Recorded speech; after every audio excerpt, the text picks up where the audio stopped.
What else could be their motivation? I think what's interesting is that you point out that it makes no difference what political party, assuming there really are two parties, who are sitting in the Oval Office. It makes no difference who's there. We gun owners have no friends in the U.S. government. We are a despised minority. Well, I'm glad there's 80 million of us within that minority. Still a minority. And the thing about it is we're all individualists and rarely stick together because of our individualist views and our constitutionalist views.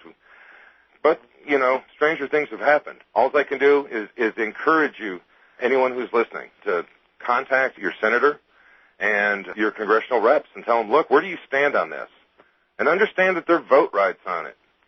Get it in writing. Ask them what they're going to do. Demand an action plan. Ask them if they've co-sponsored the Fairness in Firearms Testing Act. Pester them. Don't stop. Let's go back to that act for a second, because it's so important.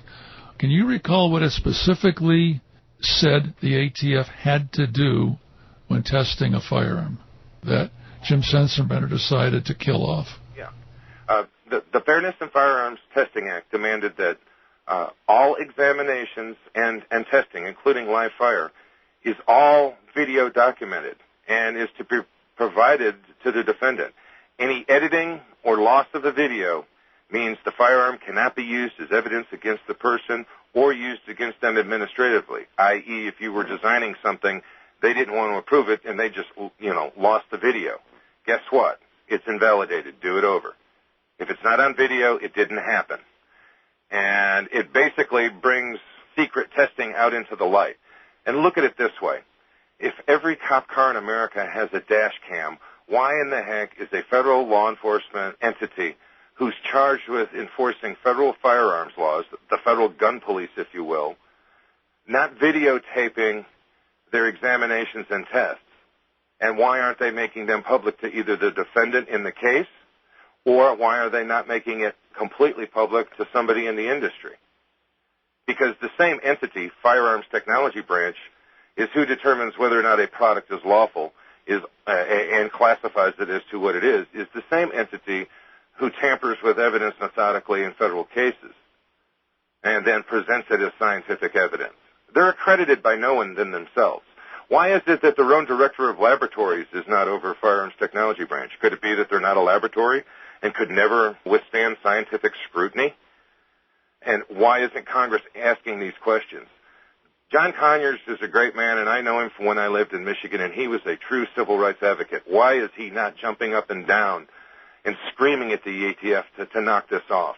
How many of his constituents are now in state custody or federal custody because of ATF monkey business? This is ridiculous, how they literally tamper with evidence methodically and then present it. In U.S. v. Quan, I was sick. We machined this, we changed that, we added this, and hey, look, it didn't work, so I went back and got more parts. Now it's a Sheen gun. Yeah, no kidding. Congratulations.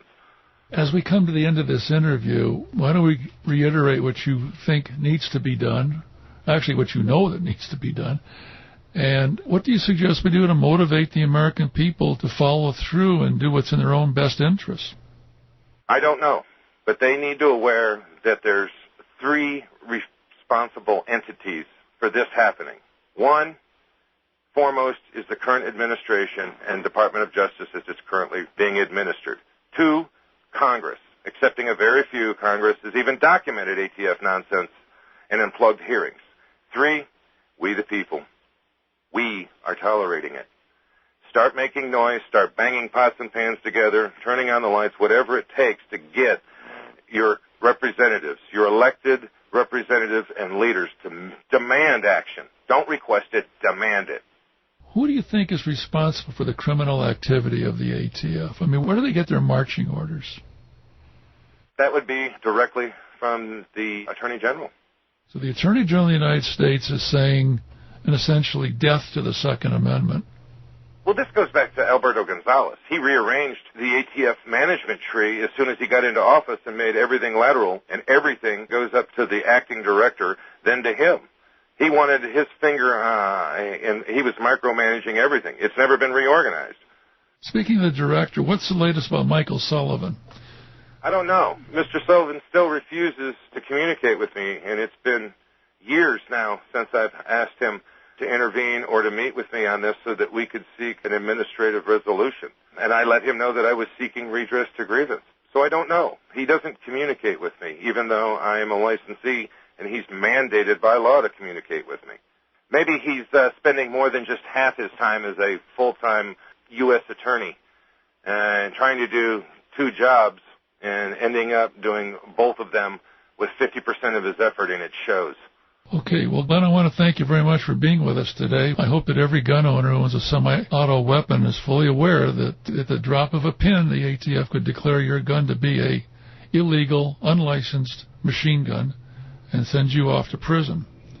So if you're looking for something to do with your time, this is a good project to get involved with, and that is bring about the Fairness in Firearms Testing Act, as well as make sure every politician you know actively supports the truth and the Second Amendment. Len, thank you very much for being with us. We appreciate it. You're welcome. Take care. This has been Talking to America. Len Savage has been our guest. I'm your host, Aaron Zelman. And remember, if you won't defend your rights, don't complain when you lose them.